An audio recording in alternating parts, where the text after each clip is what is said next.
Notícias, fofocas, fuxicos, boatos, o que é verdade e o que não é. Agora no Balaio de Gatos, com Luiz Sucupira.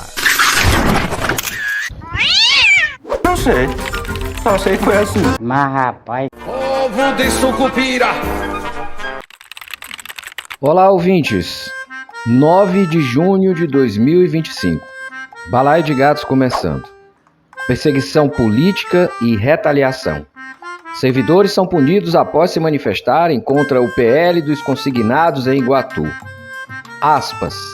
Quem não conhece a verdade não passa de um tolo, mas quem a conhece e a chama de mentira é um criminoso. Fecha aspas. Essa frase é do filósofo alemão Bertolt Brecht, durante a Segunda Guerra Mundial. Por isso, não tem como ficar calado. Sinto muito, mas senta que lá vem história. A gente volta em 30 segundos. Agora, o governo do Ceará conta com a ferramenta Meu Celular para ajudar a recuperar seu celular ou tablet perdido, furtado ou roubado. Basta se cadastrar em meucelular.sspds.ce.gov.br, preencher as informações pessoais e o e-mail do seu aparelho. Em caso de perda, roubo ou furto, crie um alerta no site, que entraremos em ação. Governo do Estado, cuidar das pessoas, avançar o Ceará. Era uma vez, na terra do Balaio de Gatos.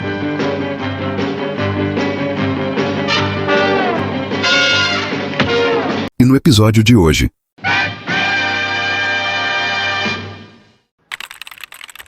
E assim começa uma das páginas mais preocupantes da administração municipal de Iguatu. Em 2025, o que se vê é o avanço de uma máquina de perseguição dentro da prefeitura, atingindo servidores públicos e até pessoas que nada têm a ver com o serviço público, né? Infelizmente. Mas rapaz... E que ousaram levantar a voz, se manifestar nas redes sociais ou apoiar o sindicato da categoria em protesto contra, por exemplo, um projeto que escancarava o desrespeito à responsabilidade fiscal e à dignidade dos trabalhadores. A crise foi desencadeada pela tentativa do Executivo de aprovar na Câmara o chamado PL dos consignados, uma proposta que, na prática, vendia a folha de pagamento dos servidores para um banco e uma administradora de cartões de benefícios. Isso é perfeitamente normal, acontece em todas as prefeituras, há uma negociação entre prefeitura e banco para ver quem oferece melhores vantagens para que a prefeitura coloque a sua folha de pagamentos naquela instituição financeira. Mas rapaz... Enfim, mesmo com a margem constitucional já atingida, esse projeto já estava no teto, né? Não havia mais espaço legal para manobras, mas a gestão insistiu. Baixou o PL e depois tentou subir de novo, apostando em confusão e desgaste. E foi o que aconteceu. Mas rapaz... O SPUME, Sindicato dos Servidores, reagiu, alertou, mobilizou, tá? E com apoio de servidores ativos, tanto nas redes sociais, como até mesmo andando pelas ruas e conversando com as pessoas, o projeto foi rejeitado pela Câmara Municipal. Resultado de tudo isso, uma crise, né, institucional e parlamentar. Mas rapaz... Houve inclusive o rompimento com 3 vereadores da base, Zilfran, Pablo e Hugo, agora considerados traidores pelo Palácio do Cambeba local. Mas rapaz... E a oposição conquistando maioria, né? Se todos forem para a oposição, ninguém sabe, serão 9 dos 17 votos lá. E aí o prefeito fica sem a maioria. Mas rapaz... Foi a segunda grande derrota política do prefeito em menos de 5 meses. A primeira aconteceu ao tentar caçar os direitos políticos do ex-prefeito e agora deputado Agenor Neto. Falharam.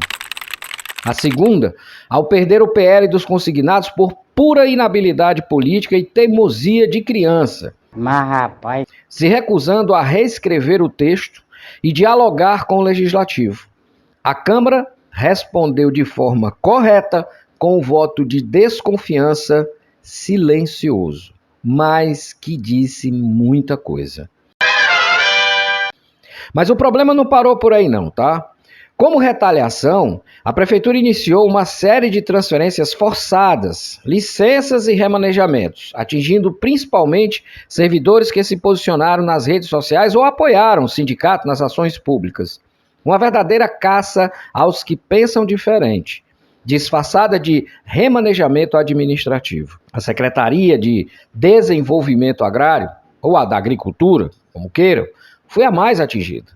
Os alvos foram Onias Vandeilton Júnior, Mauricélio, Anderson, Daoísio, todos transferidos. Cristiano e Venâncio pediram licença, não aguentaram a pressão. Patrícia e a Ana Cristina foram transferidas por Bugi e Marian cedida a outro órgão. Teve também o Exaú Lobo, que estava em uma outra secretaria e foi transferido para outra secretaria, tá? Pois é. Mas, rapaz, Todas as movimentações ocorreram depois das mobilizações e das manifestações públicas, sem aviso, retroativas, como se a prefeitura tivesse uma máquina do tempo, retroativas ao dia anterior, né, para tentar esconder a manobra de perseguição. Não colou. Uma retaliação institucionalizada. Enquanto isso, o secretário acusado de assédio moral, que é o de Agricultura, mas, rapaz, homofobia, racismo, misoginia, permanece no cargo, intocado. Pois é, 2 pesos e 2 medidas. Vários boletins de ocorrência foram registrados e um processo está sendo encaminhado para, obviamente, apurar tudo isso. Mas nenhuma sindicância foi aberta, nenhum pedido de apuração veio à tona. A mesma coisa aconteceu com a verba da APAE. mas, rapaz, Nada foi aberto, ninguém foi punido. Ao invés de diálogo, o prefeito escolheu o vitimismo político. Diz que está sendo sabotado por Edinaldo, seu ex-aliado? Acho que não. O cara que o elegeu, 7 meses depois que resolveu aparecer por aqui, virou prefeito por causa dele e, como disse o Eudisvan, já tem 50% do acordo cumprido, já deve ter mais, né? E essa sabotagem teria ocorrido de maneira totalmente inusitada. Uma aliança improvável entre Edinaldo Lavô e Agenor Neto. Esses dois aí acho muito difícil se juntarem para qualquer coisa. Afinal, a vereadora Sheila, Edinaldo de carteirinha, mas, rapaz, tá? Aliada de primeira hora, permanece na base do governo de Roberto Filho, com toda certeza, para garantir acordos e manter pontes. A narrativa não convence. Papo furado. mas, rapaz, Para piorar, o gestor agora precisa prestar depoimento à Polícia Federal. Indiciado por falsidade ideológica, o artigo 350, e associação criminosa, 288, fatos que tentaram negar de toda forma, né? Era fake news, né? Até que a verdade ganhou as principais mídias estaduais com direito, até a nota da própria prefeitura confirmando tudo isso. Sobre isso, disse apenas, aspas, quando a delegada me escutar vai mudar de opinião, fecha aspas, ponto. O tom é o de quem ainda não entendeu a seriedade e a gravidade dos fatos. A tentativa de soar espirituoso acabou revelando desconhecimento ou desrespeito sobre o funcionamento das instituições. A Polícia Federal não trabalha com ideias ou opiniões pessoais. Sua atuação é técnica, orientada por provas, evidências e procedimentos legais rigorosos. Sugerir uma autoridade que a autoridade policial vai mudar de ideia, como quem muda de roupa, é no mínimo desconsiderar a seriedade de uma investigação federal em curso e que já indiciou antes mesmo de ouvi-lo. mas, rapaz, A cidade, senhores, assiste perplexa ao uso da máquina pública para silenciar, perseguir e desmoralizar quem ousa exercer a sua liberdade de expressão. Mais do que crise política, trata-se de um colapso ético na administração. Enquanto isso, para encerrar, né, eu quero deixar um alerta que ecoa desde os tempos mais sombrios da história. Martin Niemöller, que nasceu em 1892 e morreu em 1984, pastor luterano, perseguido pelo regime nazista e sobrevivente de um campo de extermínio na Segunda Guerra Mundial, disse o seguinte, aspas, quando os nazis levaram os comunistas, eu me calei. Eu não era comunista. Quando eles aprisionaram os sociais-democratas, eu me calei. Eu também não era nenhum social-democrata. Quando eles levaram os sindicalistas, eu me calei. Eu não era nenhum sindicalista. Quando me levaram, não havia mais ninguém que pudesse protestar por mim. Mas rapaz, Por isso, é preciso reagir a toda forma de perseguição.